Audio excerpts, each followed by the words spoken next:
Hi, Bonnie Wolf here, and today we're going to talk about the death of capital punishment.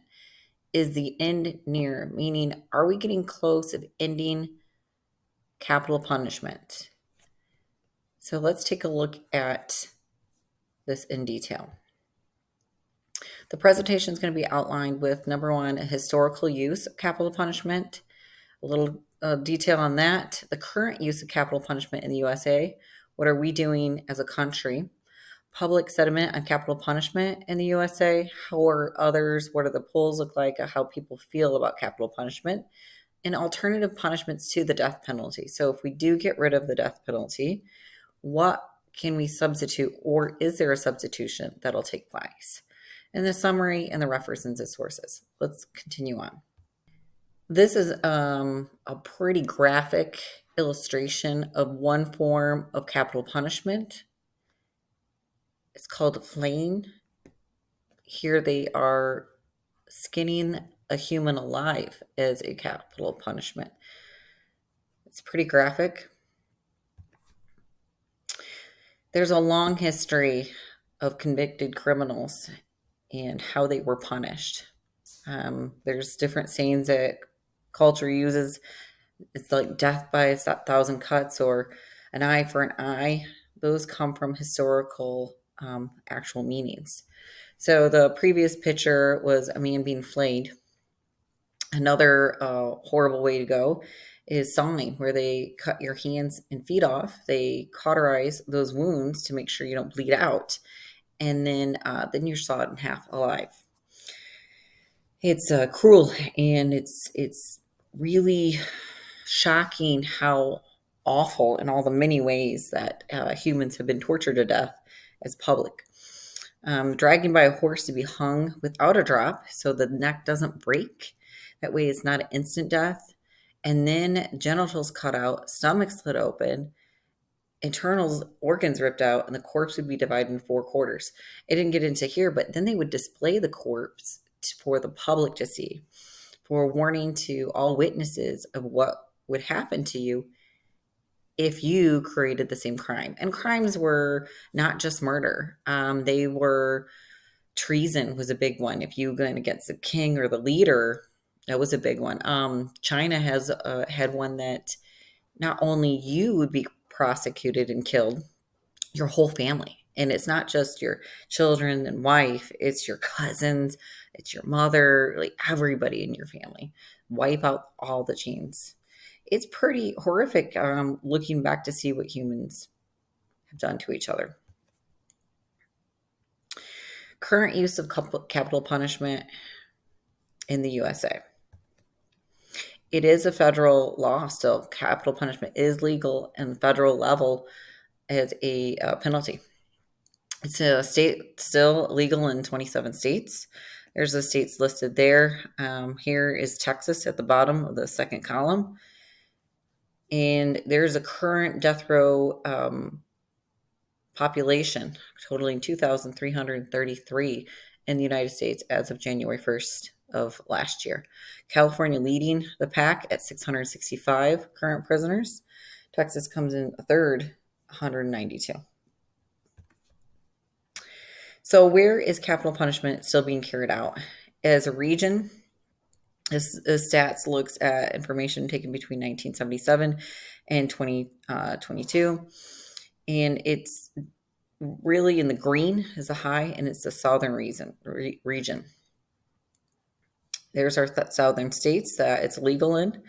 Down at the bottom, Texas ranks number one at 578 executed prisoners by capital punishment during those years, 1977 to 2022.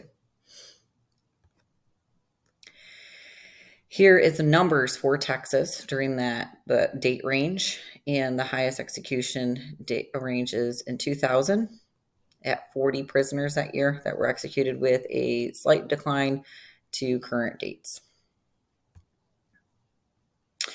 How are we utilizing, I'll use that term, utilizing capital punishment in the United States? Obviously, I haven't been to a hanging or a public burning at the stake. I haven't seen any of that. So what are we using? In the United States, current methods is lethal injection, electrocution, firing squad, and hanging. All of those are still legal and options in states. It varies by state. Typical number one is lethal injection. Some states, like handful, have a option of electrocution and lethal injection, or if lethal injection is not available, they can choose another method. But those are some options, which a little surprising. So has society advanced? Do we think that society has advanced from the first slide of a flaying of a man alive? Is personally, I much rather go by lethal injection than being skinned to death. That sounds like a great option. As Ralph Emerson noted, society never advances, it recedes as fast as one side as it gains on the other. So it goes into, although we feel like we are getting more civilized in one way, we're getting more uncivilized in another. What does the public think on capital punishment?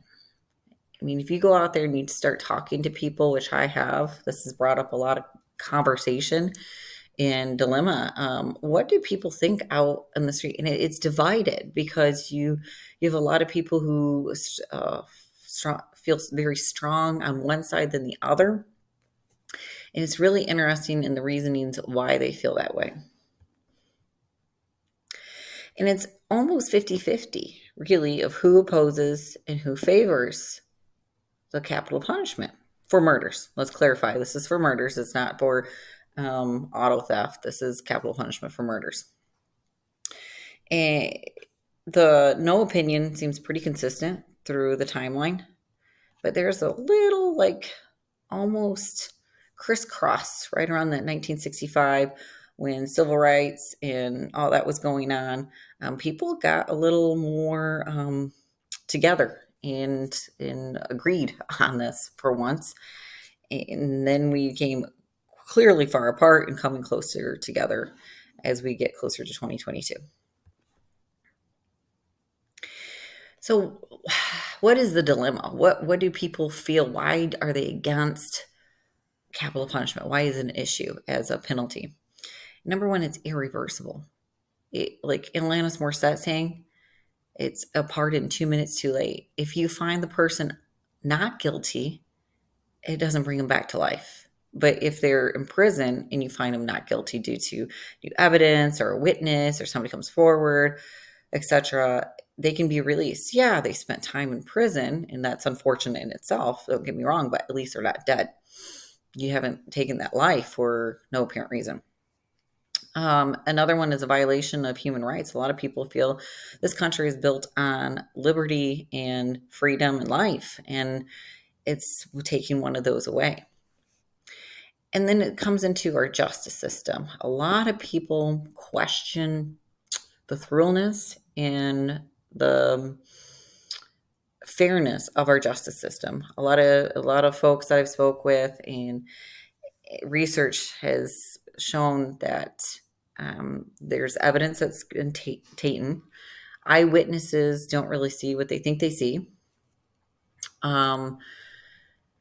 It's unfairness. There's a lot of demonstration in race, background, previous history, etc., that could sway a jury one way or another. If a juror has a previous experience that was with violence or etc., they could sway one way or another, not knowing all the facts.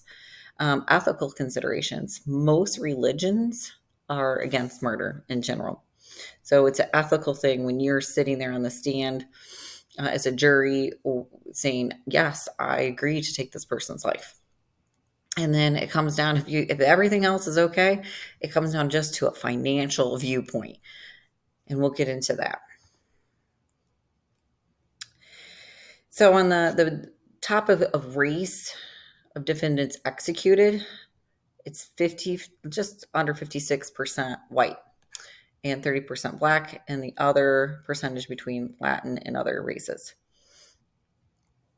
The innocent factor is at the bottom here.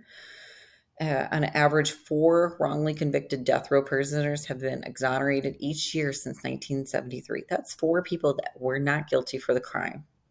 It is it is shocking how many people. So that's 197 people that would have died for a crime that they did not commit. And we can see at the top it comes down to the cost. 48% in one state, 70% more in the other. California is $137 million, and it's $126 million more expensive to have a death row than a life sentence or all other alternatives. And you can say, why, where are the costs coming in? And it's due to the severity of the trial. I mean, it's a death, so they want to make sure that they get every opportunity to defend and really look at the case and thoroughly. So that's a lot of cost, and it's a state versus individual, so it's taxes that are being paid. So you look at it that way, we could use those funds towards mental health treatment, maybe some education and rehabilitation, drug treatment programs, some other public service we could put those monies towards. Your life matters. Alternative punishments to the death penalty. So why, if we get rid of the death penalty, what are other choices? We look at, of course, there's number one, life without parole, long-term imprisonment. So instead of death, there could be a 30-year, 40-year imprisonment. Sometimes that is somebody's rest of their life. Or restoration justice programs. And that's really thinking about the facts down here, taking that into consideration. 78 persons on death row in the United States were juveniles at the time of the crime. So that 16, 17, 18, whatever, that teenager that committed the crime, let's say it was a robbery that gone wrong, or got in a fight and pulled a gun, or vehicular manslaughter. They were driving and they killed somebody, and they're on death row for that. They were teenagers. Should they get a second opportunity at life? Maybe there's some rehab and some programs that we could use as bring them into and give them an opportunity to live the next 70, 80 years as a normal contribution to society. And then you look at the individuals in jail and prison down here, 34 or 37 and 44 in jail and prison have mental illness.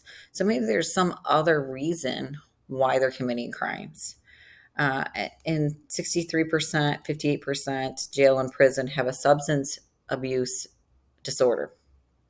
So maybe there's another factor we can look at why they are committing these crimes. Maybe there's something else we can do to help prevent. Can we restore absurd men? I love this saying from Albert. All systems are based on the idea that an action has consequences that legalizes or cancels it. A mind imbued with the absurd merely judges that those consequences must be considered calmly, and it's ready to pay out. In other words, they may be responsible persons, but there's no guilty ones. It's just an opinion. At very most, such a mind will consent to use past experiences as a basis for future actions. Saying that hopefully they will learn from their past and use it as a base for other future actions. It is my hope that everybody can learn from their past and move forward. In summary, 2 things that all people can agree upon. Across all lines, it is agreed that murder inherently is wrong. It is not whether or not an individual deserves to be punished for murder, but what is the correct punishment. Of course, murder is wrong. If you committed murder, unless it's self-defense or defense of your family, I feel like that it's wrong. You shouldn't just go and murder somebody out of emotion or whatever the reason is. You should not just go and murder somebody, take somebody else's life. But what is the correct punishment? That's the big question. An eye for an eye? Do we make a display of them? as they did in the olden days. Obviously, that has not worked because people still murder people. It happens. Second one is it's also agreed that we'll all die and become dust. So the big debate with people, and my grandmother, bless her heart, she's been gone for numerous years. She, she told me one time her opinion on death row is that we should not keep them in jail and feed and house them because they're eventually going to die anyways. So we might as well just kill them and let them become dust. It comes to the question, is it better to keep a human caged? They're caged like a guinea pig or a rabbit or a hamster in a cage. We feed, we water them, we have a little exercise wheel. We cage humans for 30, 60 years, and then they go into hospice care, and then they die. Or is it better to do an investigation of guilt thoroughly, and if found guilty, execute them as humanely as possible? It's really that big debate. It's really a question, and it comes down to who has the right to decide on when another life ends. Of course, it's wrong to do murder, so is it wrong to have death row, capital punishment? Because that's murder in itself too. And there's a great reference in my references. It's about a executioner, and he didn't even tell his family, his wife, what he did as an occupation because he didn't want them to know. And the emotional impact of having that job on him. So it's not just the families of the victim. It's not just the criminal, he or her himself, and their families. It's the executioner. It's the judge. It's the jury. It's everybody involved that is responsible along the way. So I don't have a correct answer. This this this investigation and report really was wonderful to look into. The historical aspect of it, getting polls and talking to people on this subject was really nice, but there isn't a good answer. And I don't think society is going to have a correct answer, but maybe we can all agree at one point or another on the most humane way possible to deal with severe criminals that do wrong.